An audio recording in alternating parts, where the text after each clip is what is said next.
Trh s obytnými vestavbami je poměrně monotónní. Příčné spaní, podélné spaní, potom vpravo kuchyňka, vlevo koupelna, přední salon, sezení, nahoře možná stahovací postel, případně stanová střecha. To je všechno. Jen málo kdy se najde výrobce, který trošičku experimentuje. A dneska máme to štěstí, že se můžeme podívat díky společnosti Caravan City na tohleto auto. Affinity, což je auto, které inovacemi rozhodně nešetří. Pojďme se na něj podívat.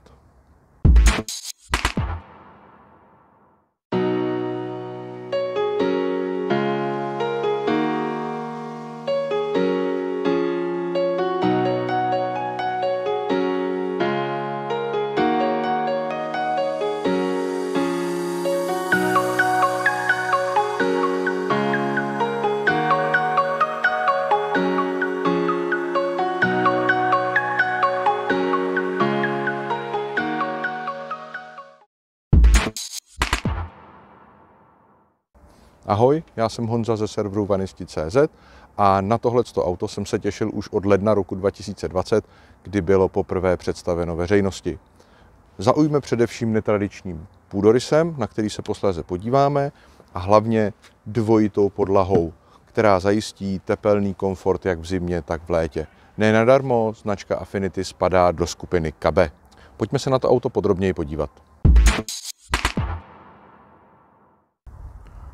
Když se na auto podíváme zvenku, tak jednoznačně na první pohled je vidět, že je to největší délka L4, to znamená 6,4 metru, nejvyšší výška H3, to znamená něco kolem 2,9 metrů. A ještě výrobce dal dopředu takovou mini alkovnu, která zajišťuje více místa na hlavu nebo nad hlavou v přední části auta. To, čím je Affinity výjimečné, a myslím si, že jsem to u jiného výrobce neviděl, je montáž tady těch rozšiřujících boků. Tady to není tolik vidět, tady je to úzké relativně. Na druhé straně je to vidět mnohem víc. A ten zajišťuje to, že se vedle sebe poměrně pohodlně vejde koupelna a spaní. Potom se na to vevnitř podíváme. Když už obcházíme vůz, tak tady máme nádrž na plyn, protože tohle auto je výjimečně vybaveno plynovým topením. Bylo vyrobeno v době, kdy dieselové topení nebylo k dispozici, takže je tady nádrž na plyn, takže je tady klasická truma s elektřinou. Nádrž na vodu, si znám ze všech aut. Tady právě komínek topení a žlutá poziční světla dávají jasně najevo, že máme co do činění s maxi šasy. Tohle auto je postavené na Fiatu a s 9stupňovou automatickou převodovkou, takže se s ním jezdí moc pěkně, je to velice pohodlné řízení. Designově ta alkovna je vyvedena velice hezky, velice decentně. Ten nápis Affinity tomu velice sluší, takže rozhodně s tímhle autem nebudete dělat ostudu. Na pravé straně zaujme opět to rozšíření, o kterém jsem mluvil. To je tady hezky vidět, kolejnice posuvných dveří, že je vlastně zapuštěná, což normálně není. A tady je přípojka na elektřinu. Co stojí za zmínku, je ještě schůdek, který je automaticky vysouvatelný, to znamená, když otevřu dveře, tak se mi vysune schůdek. A hnedka je tady vidět dvojitá podlaha. Dvojitá podlaha zajistí samozřejmě jednak větší tepelný komfort, a co je hodně příjemné, je ten omyvatelný schůdek, to znamená tady nechat boty, hned je tady výdech topení, takže boty uschnou a člověk si nenosí vodu nebo špínu dovnitř. Ještě stojí za zmínku, když už se bavíme o exteriéru, tahle dvířka, kde je ventil na vypouštění šedé vody. Ono to asi nebude teďka vidět, ale vypouští se tady šedá voda. Proč je to v té dvojité podlaze? Výhoda je, že to nezamrzne.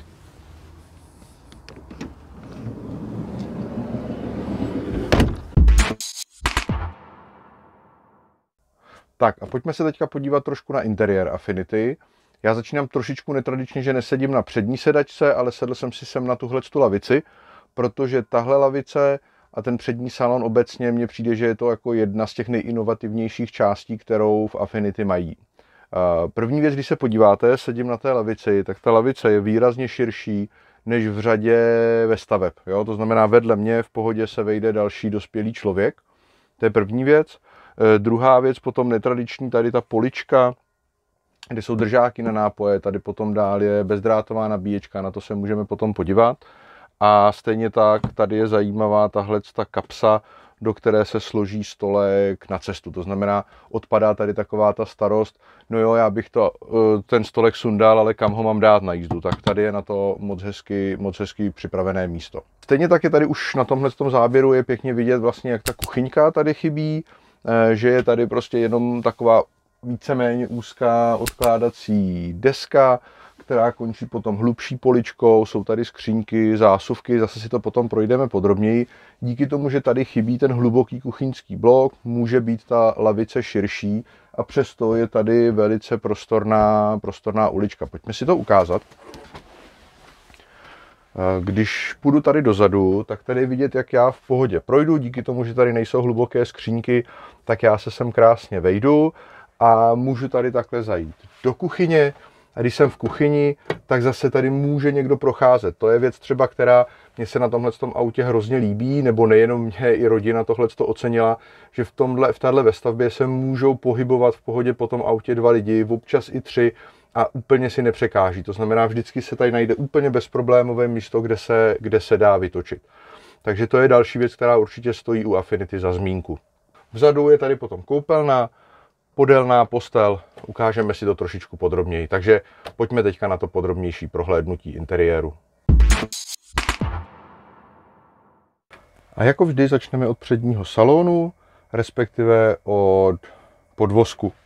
Podvozek je Fiat Ducato s 9stupňovým automatem. V tomhle případě je to plná výbava se všemi asistenty, které v tom roce 2021 nebo 2020 byly dostupné. Stejně tak tady navigace, takže to auto je v plné polní, včetně 160 koňového motoru. A když půjdeme nad kabinou řidiče je polička, ona působí na první pohled poměrně malým dojmem, ale vejde se sem toho opravdu hodně. Pak je tady panoramatické okno a nad ním 2 světla. Co je více zajímavé, je ten samotný přední salon. Je tady stůl, který teda není rozšiřitelný, nicméně ten jeho tvar a ta velikost je podle mě poměrně dostačující, nemám, co bych tomu vytknul.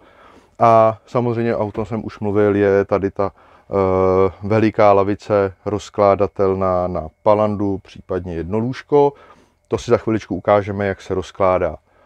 To, co stojí za zmínku potom, ještě je tady ta polička pod oknem, kde tady vzadu jsou nějaké zásuvky, bezdrátová nabíječka, 2 držáky na nápoje a potom tady ta hluboká kapsa, do které se schovává stolek za jízdy. Je to tady bohatě osvětlené, úplně všechno. Vlastně každá ta zóna má tady svůj vlastní vypínač a své vlastní světlo. Takže tady já mám zónu třeba právě na to přední sezení, stejně taky na kuchyň, stejně taky na ložnici, stejně taky tady na ten odkládací prostor na pravé straně za šoupacími dveřmi. Takže světla je tady opravdu strašně moc. Takže tolik přední salon. Pojďme do kuchyně. Kuchyňská linka je v tomhle autě netradičně umístěná za právě předním salonem a je ve tvaru písmene L, to znamená, je to taková ta kuchyňská linka dost podobná tomu, jak se dělá v některých polointegrovaných vozech. Je tady vysoká lednice Dometic, otvíratelná z obou stran, takže já si můžu vybrat, což se občas docela hodí. Komu by přišlo, že je tady málo místa, že se tady dá špatně chodit, tak konstruktéři u Affinity přišli ještě s jedním nápadem, a to, že celá ta postel jde o kus posunout dozadu, čímž se tamhle zvedne to místo pod hlavou a udělá se tady nějakých, řekněme, 15-20 cm navíc. Takže pojďte se podívat. Tady matrace je teďka na kuchyňské lince, já tu se do té postele trošku opřu, tím ji posunu dozadu, ona se zaaretuje. Vidíte, že tady je nějakých 10-15 cm navíc, díky kterým já se tady mohu lépe pohybovat. Co je hezké a vtipné a zase podle mě důmyslné, jsou tady ty dodatečné úložné prostory, to znamená tady třeba nám našlo místo kuchyňská role a tady parádní hluboké skříňky nebo hluboká police na lahve, třeba s pitnou s čerstvou vodou. Když půjdu zpátky k lince, zase jak jsem říkal, každá ta sekce má tady svoje vlastní osvětlení, ovládání topení. Proč je ovládání topení tady? Protože topení je skryté pod kuchyňskou linkou, tady v tomhle místě. Tady je topení.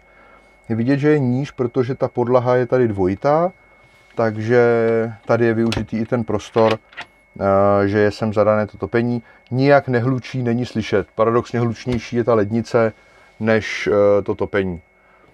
To, co je ještě tady, tak tady je jenom háček v tomhle případě, takhle vyskakovací. Když by tady nebyla ta skládací postel vepředu, tak tady jsou další úložné prostory v tomhle místě. Jinak asi tradiční, řekl bych možná netradičně veliký a hluboký dřez a dvojplotínka s piezoelektrickým zapalováním. Co se týče skříněk, tak tady nahoře skříňky dvě, řekněme, které by se daly zařídit, že patří ke kuchyni. Oni vypadají, že jsou malé, ale bacha, oni jsou hodně hluboké. Jo? Když se podíváte, vlastně oni sahají až sem dolů, takže díky tomu se tam vejde poměrně dost věcí. A tady na druhé straně vlastně také jsou skříňky, které my jsme využívali pro kuchyň, takže tady máme nějaké potraviny, stejně tak asi tady. Jo, a zase vidíte, je to hluboké, tady ty čaje jsou vlastně úplně neviditelné, jak jsou hluboko. Stejně tak tady je vidět kafe, doza s kafem, jak je hluboko. Velice praktický je ten odkládací prostor. Zase pro srovnání tady jsou klíčky, takže tady je vidět, že je hodně hluboký. Zase má tady samostatné osvětlení. A na takové drobotiny, jako jsou klíčky od auta, případně jsme sem dávali notebook, tablet, telefony. Na to je to parádní, když je to volné, tak zase třeba na odkládání nějakých věcí z kuchyně se to velice hodí. Tak pak jsou tady praktické věci, jako třeba zásuvka. V téhle zásuvce jsou příbory, plus teda já jsem sem dal nějaké nabíječky a tak dále. Plus jsou je tady poměrně hluboká skřínka zase s policemi. Tady ten držáček, ten je tady daný od Caravan City, ten není originál, ale na sušení utěrek je naprosto dokonalý. Další poličky k dispozici tady. A to samé je tady vlevo.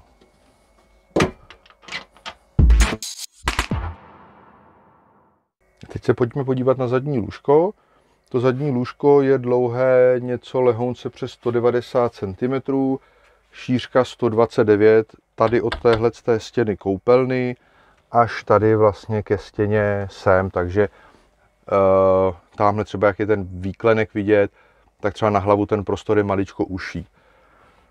Zkušenost moje je taková, že ve dva dospělí se tady vyspí v pohodě. Těch 129 cm, co uvádí výrobce, bych řekl, že je taková hraniční hodnota. Zase je tady samostatné osvětlení, jednak tohleto zónové, jednak potom tady nahoře se dá vypnout ta lišta, takže vlastně je zhasnutá část ložnice a může svítit obývák, a případně opačně pochopitelně.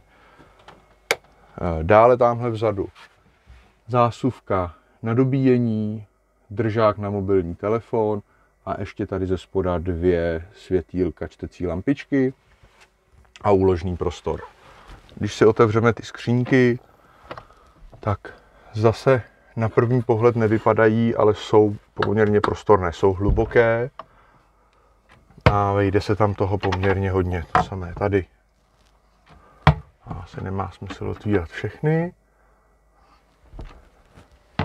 Tu postel lze posunout kousíček dopředu a tím se zdvihne ta část pod hlavou. Takže rázem je v kuchyni více prostoru a dá se tady poměrně příjemně v polosedě odpočívat, možná pracovat, číst si, koukat na mobil, koukat na filmy. Takže tohle je poměrně pěkná vychytávka. To, co ještě stojí za pozornost, tady když se vlastně podíváme na ten výklenek, tak ten výklenek je takhle hluboký právě díky tomu rozšíření těch boků, které jsme si ukazovali zvenku. Takže tady je těch pár centimetrů navíc, které přidává to rozšíření a díky kterému ta postel je použitelných rozměrů, bych tak řekl. Tady ještě vpravo příprava na televizi. Tak, jednou z nejatraktivnějších věcí na tomhletom autě je rozkládací palanda. Ta je za příplatek, případně lze pořídit jenom rozkládací jednolůžko, nebo lze pořídit to auto úplně bez rozkládací lavice, že tady je ta lavice úplně bez možnosti ji rozložit. A v ten okamžik potom zase je výhoda, že je více úložného prostoru v kuchyňské lince. My tady ale máme tu palandu, která je pro rodiny, jako jsme my, velice atraktivní. I děti z toho byly nadšené, tak si pojďme ukázat, jak takovou palandu rozložit a kolik je to práce. První krok je složení stolečku, takže šup odaretovat, stoleček šoupneme do kapsy, sklopíme nohu, tím máme první krok hotový. Potom tady vyndáme ten díl, který schovává tady pásy a jdeme na to. První krok, potřebuju tady odaretovat sedák, tím je odaretovaný sedák. To, co je zajímavé, je tady i prostor na lůžkoviny, takže když se podíváte, kolik já z toho teďka vyndám tady věcí na spaní,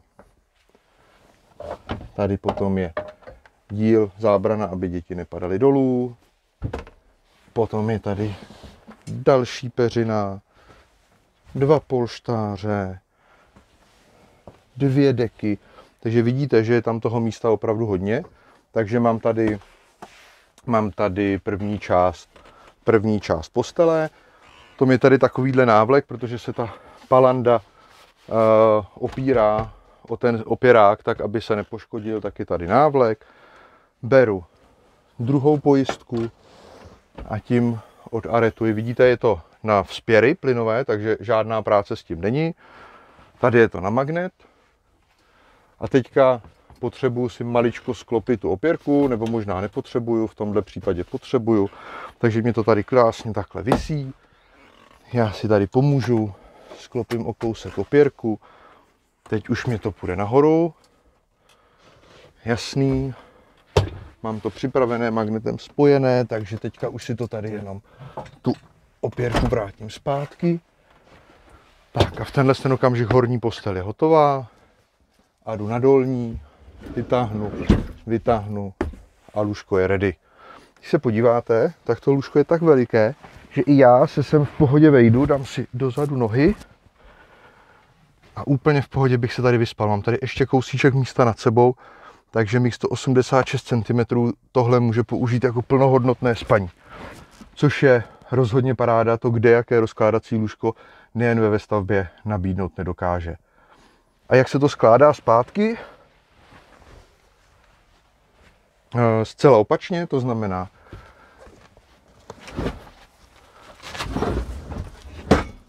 první část hotová, teďka jdeme na tuhle část postele, takže zase si tady pomůžu, sklopím si tu opěrku trošku, tak, na magnet,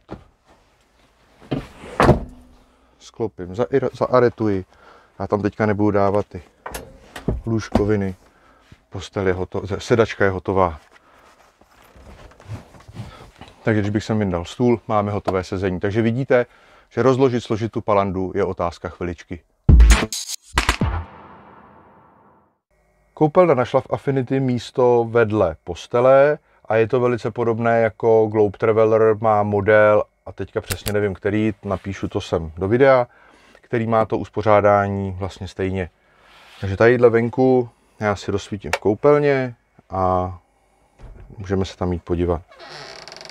Je to vlastně navržené celé jako wet-room, to znamená mokrá místnost, kde dole toaleta, výklopné umyvadlo a zrcadlo. Nahoře střešní okno s větrákem, to znamená, není problém tuhle místnost odvětrat.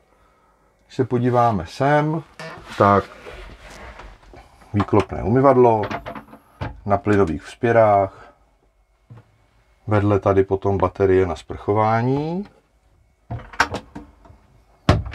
a za zrcadlem ještě úložný prostor. Když se člověk jde sprchovat, já si tady takhle dám zábranu, takže se můžu v pohodě osprchovat, voda mi nestéká na dveře a hlavně i moje ručníky zůstanou suché. Takže nemusím vylézat ven, abych si vzal ručník a můžu si ho vzít rovnou ve sprše, utřít se rovnou ve sprše. A jak jsme na tom s úložnými prostory, tak ty skříňky tady nahoře, ty už jsme si trošičku ukázali. Těch je tady poměrně dost. Polici přední jsme si také ukázali. Tady boční skříňky, poličky jsme také už viděli. Takže poslední dvě věci, nebo tři, které nám zbývají, jsou následující. Tak, jednak je to šatní skříň, kterou, když si otevřeme, tak je vidět, že poskytuje opravdu poměrně dost prostoru. My jsme teda neměli ramínka, takže jsme to tam tak nějak pěchovali, jak se dalo, ale skříň velice praktická. Druhou věcí, která je zajímavá, je tady tenhle úložní prostor.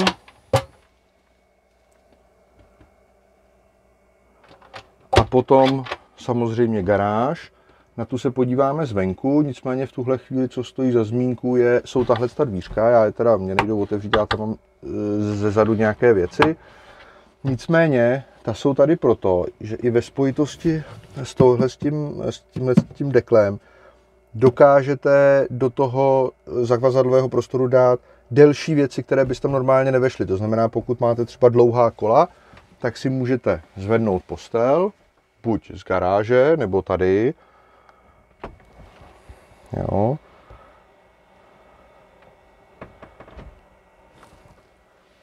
Jde zvednout ještě víc, to teďka nebudeme dělat. A potom si můžu zastrčit ta kola a dát je až sem do vnitřního prostoru vozu. A teď se pojďme podívat na garáž. Tak, pojďme se podívat do garáže. Tady v pravé části na nás hnedka koukne zadní stěna sprchy s kazetou na toaletu. Je tady i místo na chemii, což je velice praktické. A pojďme se podívat do garáže. Garáž je pochopitelně užší než jinde, protože tady máme tu sprchu. Nicméně je dostatečně dlouhá, aby se tam dala dát podle mě minimálně dvě kola. A vepředu jsou ta otvírací dvířka, která jsme si ukazovali zevnitř. A tady vpravo máme měnič, ten je tam dodatečně dodělávaný, plus tady je prostor na nářadí nebo cokoliv dalšího. A tady je elektroinstalace. S tím, že tohleto auto teda má ve standardu už litiovou baterii. Tady to nebudu otvírat, tady je kastlík na plynovou nádrž, je tady udělána nádrž s plněním zvenku, to jsme si ukazovali. Plus je tady možnost elektricky štelovat nebo nastavovat postel.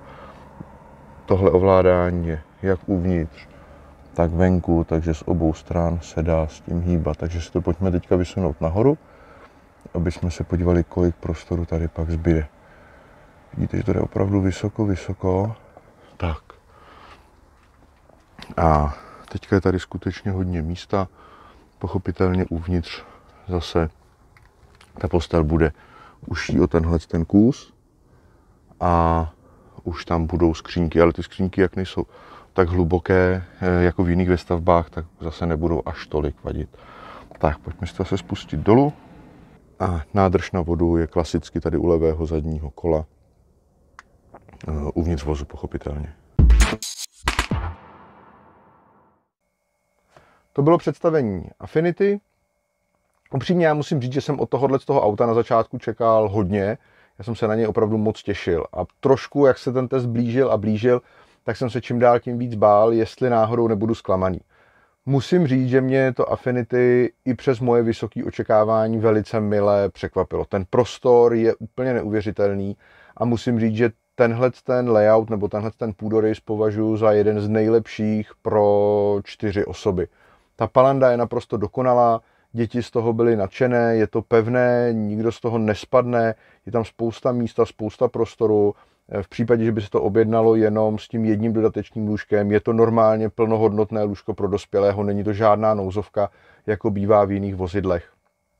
Takže z toho pohledu já považuji Affinity za jedno z nejlepších aut, které jsme testovali, i které jsem třeba měl možnost vidět na výstavách nebo třeba i na internetu na videích. A zatím jsme se na tom shodli vlastně i s rodinou, že pro celoroční užívání není podle našeho názoru lepší ve stavbě, než je Affinity. Je to možná hodně silné tvrzení, někomu se to nemusí zdát, ale já si zatím stojím.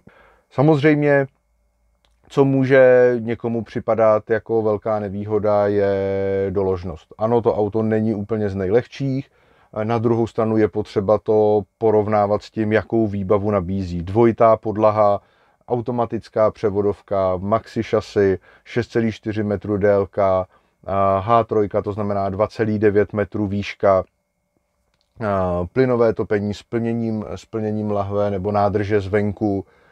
Té výbavy je tady skutečně mraky a pokud si tohle člověk nasčítá u jiných vestaveb, tak se dostane na velice podobná, ne-li vyšší čísla. Když třeba udělám porovnání, kde s tou doložností je to velice podobné, možná bych řekl vlastně horší, s Grand Californií, kterou jsme testovali, já tady dám nahoru odkaz na video také, tak bych neváhal ani vteřinu. Prostě pokud bych si měl vybírat mezi Affinity a Grand Californií, tak Affinity jednoznačně a nemusíme o tom dále diskutovat. Takže z toho pohledu Affinity u mě vede. Pomalu se proslýchá, že by možná měli přijít s nějakými lehčími materiály, podobně jako Robeta má svůj materiál Robeta Air. A pokud by se podařilo srazit tu váhu toho auta o 100 až 200 kg, což si myslím, že není nereálné, když navážu na čísla Robety, tak pak si myslím, že to auto je bezkonkurenčně dobré. Takže tolik můj názor na Affinity.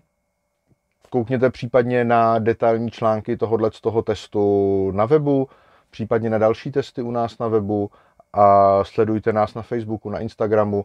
Dejte samozřejmě like, pokud se vám tohleto video líbilo a já se s vámi budu těšit zase někdy příště. Mějte se, ahoj.